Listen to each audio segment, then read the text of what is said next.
Sir, lease കരാറുകളുടെ registration പ്രോത്സാഹിപ്പിക്കുന്നതിനും പാട്ടത്തുക ആധാരത്തിൽ കുറച്ച് കാണിച്ച് നികുതി വെട്ടിക്കുന്നത് തടയുന്നതിനുമായി വാർഷിക ശരാശരി പാട്ടത്തുകയ്ക്ക് പകരം പാട്ടത്തിന് നൽകുന്ന ഭൂമിയുടെ ന്യായവിലയുടെ അടിസ്ഥാനത്തിൽ സ്റ്റാമ്പ് ഡ്യൂട്ടി നിശ്ചയിക്കുന്നതിന് കേരള മുദ്രപത്ര നിയമത്തിൽ ഭേദഗതി വരുത്താൻ ഉദ്ദേശിക്കുന്നു. കെട്ടിടം മാത്രം കൈമാറ്റം ചെയ്യുന്ന ലീസ് കരാറുകൾക്ക് കെട്ടിടം സ്ഥിതി ചെയ്യുന്ന ഭൂമിയുടെ ന്യായവിലയോ ആകെ വാടക തുകയോ ഏതാണോ കൂടുതൽ അത് സ്റ്റാമ്പ് ഡ്യൂട്ടി കണക്കാക്കുന്നതിനുള്ള അടിസ്ഥാനമായി സ്വീകരിക്കുന്നതാണ്. ഇതിനോടൊപ്പം ലീസ് കരാറുകൾക്ക് നിലവിലുള്ള സ്റ്റാമ്പ് ഡ്യൂട്ടി സ്ലാബുകളും പരിഷ്കരിക്കുന്നതാണ്. ഇതിലൂടെ പ്രതിവർഷം ഏകദേശം 40 കോടി രൂപയുടെ അധിക വരുമാനം പ്രതീക്ഷിക്കുന്നു. സർ, ഒരു പാർട്ട്ണർഷിപ്പ് ഫേമിലെ വസ്തുവകകൾ മുഴുവൻ നിലവിലെ പാർട്ട്ണർമാർ പുതിയ പാർട്ട്ണർക്ക് കൈമാറിയ ശേഷം ഫേമിൽ നിന്ന് റിട്ടയർ ചെയ്യുന്നതിലൂടെ വിലയാധാരം ഒഴിവാക്കി വസ്തു കൈമാറ്റം നടക്കുന്ന സാഹചര്യം ശ്രദ്ധയിൽപ്പെട്ടിട്ടുണ്ട്. ഇപ്രകാരമുള്ള സ്റ്റാമ്പ് ഡ്യൂട്ടി ചോർച്ച ഒഴിവാക്കുന്നതിനായി ഒരു പാർട്ട്ണർഷിപ്പ് ഫേമിലെ വസ്തുവകകൾ മുഴുവനും പുതിയ പാർട്ട്ണർമാർക്ക് കൈമാറിയ ശേഷം ഫേമിൽ നിന്ന് വിരമിക്കുന്ന പാർട്ട്ണർമാർ റീകോൺസ്റ്റിറ്റ്യൂഷൻ, ഡിസൊല്യൂഷൻ കാരണങ്ങളാൽ പുതിയ പാർട്ട്ണർമാരുടെ പേരിൽ നടത്തുന്ന വസ്തു കൈമാറ്റങ്ങൾക്ക് വിലയാധാരത്തിൻ്റെ നിരക്കിൽ സ്റ്റാമ്പ് ഡ്യൂട്ടി ചുമത്തുന്നതിന് ആവശ്യമായ ഭേദഗതികൾ 1959 കേരള മുദ്രപത്ര നിയമത്തിൻ്റെ അടിസ്ഥാനത്തിൽ കൊണ്ടുവരുന്നതാണ്. ഇതിലൂടെ പ്രതിവർഷം ഏകദേശം 2 കോടി രൂപയുടെ അധിക വരുമാനം പ്രതീക്ഷിക്കുന്നു. സർ, വസ്തു വിൽപ്പന കരാറുകളുടെ രജിസ്ട്രേഷൻ നിയമം മൂലം നിർബന്ധമാണെങ്കിലും ജനങ്ങൾക്കിടയിൽ അത് രജിസ്റ്റർ ചെയ്യുന്നതിനോട് വിമുഖത കാണുന്നുണ്ട്. വിൽപ്പനക്കാരൻ രജിസ്ട്രേഷൻ സമയത്ത് ഫീസ് അടയ്ക്കേണ്ടി വരുന്നതും പിന്നീട് വസ്തു വിൽപ്പന നടക്കുമ്പോൾ അതേ തുകയ്ക്ക് വീണ്ടും ഫീസ് ഈടാക്കുന്നതും ഇതിന് കാരണമാണെന്ന് ശ്രദ്ധയിൽപ്പെട്ടിട്ടുണ്ട്.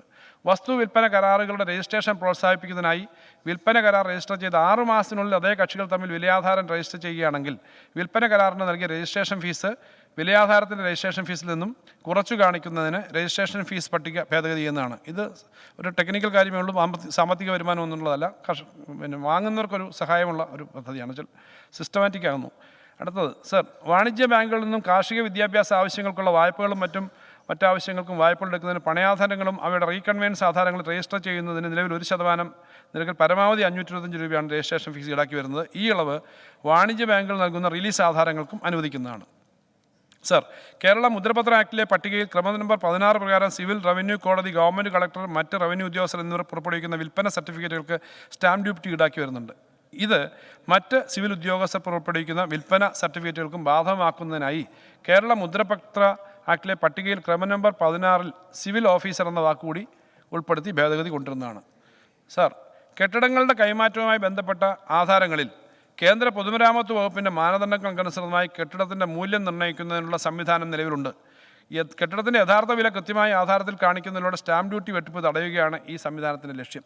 സബ് രജിസ്ട്രാർമാർക്ക് നേരിട്ട് ഇപ്രകാരം വില നിർണ്ണയിക്കാനുള്ള സാങ്കേതിക പരിജ്ഞാനമില്ലാത്തതിനാൽ അംഗീകൃത വാല്യുവേറ്റർ നൽകുന്ന മൂല്യനിർണ്ണയ സാക്ഷ്യപത്രത്തിൻ്റെ അടിസ്ഥാനത്തിലാണ് ഇപ്പോൾ സ്റ്റാമ്പ് ഡ്യൂട്ടി കണക്കാക്കി വരുന്നത്. എന്നാൽ അംഗീകൃത വാല്യുവേറ്റർമാർ നൽകുന്ന മൂല്യനിർണ്ണയ സാക്ഷ്യപത്രങ്ങളിൽ പലപ്പോഴും കെട്ടിടങ്ങളുടെ വില കുറച്ച് കാണിക്കുന്നതായി ശ്രദ്ധയിൽപ്പെട്ടിട്ടുണ്ട്. ഇത്തരത്തിലുള്ള നികുതി ചോർച്ച തടയുന്നതിനായി പ്ലിന്ത് ഏരിയയുടെ അടിസ്ഥാനത്തിൽ CPWD നിരക്കിൽ കെട്ടിടത്തിൻ്റെ മൂല്യം കണക്കാക്കുന്നതിനുള്ള മാനദണ്ഡങ്ങൾ രൂപീകരിക്കാനുള്ള നടപടികൾ സ്വീകരിക്കും. കൂടാതെ ആധാരത്തിൻ്റെ രജിസ്ട്രേഷൻ സമയത്ത് ഈ മാനദണ്ഡങ്ങൾ അടിസ്ഥാനമാക്കി നിശ്ചയിക്കപ്പെട്ട വിലയിൽ കുറയാത്ത തുകയ്ക്ക് സ്റ്റാമ്പ് ഡ്യൂട്ടി അടച്ചിട്ടുണ്ടെന്ന് പരിശോധിക്കുന്നതിന് പുതുക്കിയ മാർഗ്ഗനിർദ്ദേശം പുറപ്പെടുവിക്കുന്നതിനും ആയതിന് 1960 കേരള മുദ്രപത്ര ചട്ടങ്ങളിൽ ആവശ്യമായ ഭേദഗതിയും വരുത്തുന്നതാണ്.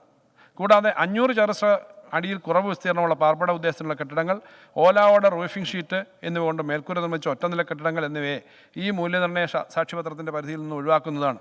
ഇത്തരം ആധാര കക്ഷികൾ സ്വയം ഡിക്ലെയർ ചെയ്യുന്ന വിലയുടെ അടിസ്ഥാനത്തിൽ ആധാരങ്ങൾ രജിസ്റ്റർ ചെയ്ത് നൽകാവുന്നതാണ്. ഇതിലൂടെ പ്രതിവർഷം 100 കോടിയുടെ അധിക വരുമാനം പ്രതീക്ഷിക്കുന്നു. Land revenue. സർ, ബാങ്കുകൾ ഭൂമി പണയപ്പെടുത്തി വായ്പകൾ നൽകുന്നുണ്ട്. ഇത്തരം ഭൂമി പണയപ്പെടുത്തലുകൾക്ക് ബാങ്കുകൾക്ക് പരിശോധനയ്ക്കായി ലഭ്യമാകത്തക്ക വിധത്തിൽ റവന്യൂ രേഖകൾ ഉൾപ്പെടുത്തുന്നതിന് ഇടപാടുകളിൽ സുതാര്യത ഉറപ്പാക്കുന്നതാണ്. മോർട്ട്ഗേജ് ഇലക്ട്രോണിക്കായി റെക്കോർഡ് ചെയ്യുന്നതിനായി റവന്യൂ വകുപ്പിൻ്റെ റിലീസ് പോർട്ടലിൽ ആവശ്യമായ ക്രമീകരണങ്ങൾ ഏർപ്പെടുത്തുന്നതാണ്. ഇത്തരത്തിൽ മോർട്ട്ഗേജ് രേഖപ്പെടുത്തുന്നതിന് പരമാവധി 1000 രൂപയും രേഖപ്പെടുത്തൽ ഒഴിവാക്കുന്നതിനായി 300 രൂപയും ഫീസായി ബന്ധപ്പെട്ട ബാങ്കുകളിൽ നിന്നും ഈടാക്കുന്നതാണ്. ഇതിലൂടെ പ്രതിവർഷം 200 കോടി രൂപ അധിക വരുമാനം പ്രതീക്ഷിക്കുന്നു. സർ, സ്വാതന്ത്ര്യത്തിന് മുമ്പ് വിദേശ പൗരന്മാർക്കും കമ്പനികൾക്കും സർക്കാർ ഭൂമി പാട്ടമായും ഗ്രാൻഡായും വ്യവസ്ഥകളോടെ നൽകിയിരുന്നു. സ്വാതന്ത്ര്യാനന്തരം ഭൂമികൾക്ക് നാളത് കൈവശക്കാരിൽ നിന്നും സർക്കാർ നിയമനാനുസൃതം പാട്ടം നിശ്ചയിച്ച് പാട്ടത്തുക പിരിച്ചെടുക്കേണ്ടതുണ്ട്. കേരളത്തിൽ ഈ ഇനത്തിൽ 1,312 ഹെക്ടർ ഉള്ളതാക്കി കണക്കാക്കിയിട്ടുണ്ട്. ചില കേസുകളിൽ സർക്കാരിൻ്റെ ഉടമസ്ഥാവകാശം സ്ഥാപിക്കുന്നതിനുള്ള നിയമ നടപടികൾ നടന്നു വരുന്നതാണ്. ഇതുമായി ബന്ധപ്പെട്ട കോടതി വ്യവഹാരങ്ങളിൽ സർക്കാർ താല്പര്യം സംരക്ഷിക്കുന്നതിനായി സത്വര നടപടികൾ സ്വീകരിച്ച് സർക്കാരിന് ലഭിക്കേണ്ട പാട്ടത്തുക പിരിച്ചെടുക്കുന്നതാണ്. സർ, നിലവിൽ ഫ്ളാറ്റുകളിൽ താമസിക്കുന്നവർക്ക് ഫ്ളാറ്റുകൾ സ്ഥിതി ചെയ്യുന്ന ഭൂമിയിലെ വിഭജിക്കപ്പെടാത്ത അവകാശത്തിന് വ്യക്തിഗതമായി ഭൂനികുതി ഒടുക്കി നൽകണമെന്ന ആവശ്യം ഉന്നയിച്ചു വരുന്നു. സംസ്ഥാനത്തെ ഫ്ളാറ്റുകൾ നിൽക്കുന്ന ഭൂമിയിലെ വിഭജിക്കപ്പെടാത്ത അവകാശത്തിന് കൂർ അവകാശത്തിന് ഉടമസ്ഥതയുടെ അടിസ്ഥാനത്തിൽ വ്യക്തിഗതമായി ഭൂനികുതിയിൽ ഏർപ്പെടുത്തുന്നതാണ്.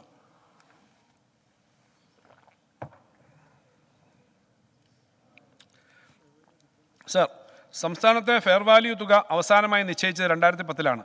തുടർന്ന് ഫെയർ വാല്യൂ നിരക്കിൽ കാലാകാലങ്ങളിൽ നിശ്ചിത ശതമാനം വർധനവ് വരുത്തി വരുന്നു. 2010-ന് ശേഷം ഉണ്ടായിട്ടുള്ള വികസനങ്ങളുടെ അടിസ്ഥാനത്തിൽ ഭൂമി വിലയിൽ ഉണ്ടായ വർധന കണക്കിലെടുത്ത് സംസ്ഥാനത്തെ ഫെയർ വാല്യൂ കുറ്റമറ്റ രീതിയിൽ പരിഷ്കരിക്കാൻ നടപടികൾ സ്വീകരിക്കുന്നതാണ്. ഫെയർ വാല്യൂ കുറ്റമറ്റ രീതിയിൽ പരിഷ്കരിക്കുന്നതോടൊപ്പം ഓരോ വസ്തുവിൻ്റെ ഉപയോഗക്രമം അനുസരിച്ചുള്ള ഭൂനികുതി നിർണ്ണയിക്കുന്നതിനും നടപടികൾ കൈക്കൊള്ളുന്നതാണ്. സർ, സർക്കാർ ഭൂമി പാട്ടത്തിന് നൽകിയ ഇനത്തിൽ പാട്ടത്തുക കുടിശ്ശിക വരുത്തിയിട്ടുള്ള ധാരാളം വ്യക്തികളും സ്ഥാപനങ്ങളുമുണ്ട്.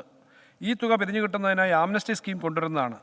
ആംനസ്റ്റി സ്കീമിലൂടെ കുടിശ്ശിക തീർക്കുന്ന പാട്ടക്കാർക്ക് പുതുക്കിയ പാട്ട നയപ്രകാരം താഴ്ന്ന നിരക്കിൽ പാട്ടം പുതുക്കി നൽകാൻ സർക്കാർ തീരുമാനിച്ചിട്ടുള്ളതാണ്. ആംനസ്റ്റി സ്കീമിലൂടെ കുടിശ്ശിക തീർക്കാത്ത കുടിശ്ശികക്കാരുടെ പാട്ടം റദ്ദ് ചെയ്ത് ഭൂമി സർക്കാരിലേക്ക് തിരിച്ചെടുക്കുന്നതും കുടിശ്ശിക പിരിച്ചെടുക്കുന്നതിന് റവന്യൂ റിക്കവറി നിയമപ്രകാരം നടപടി സ്വീകരിക്കുന്നതുമാണ്.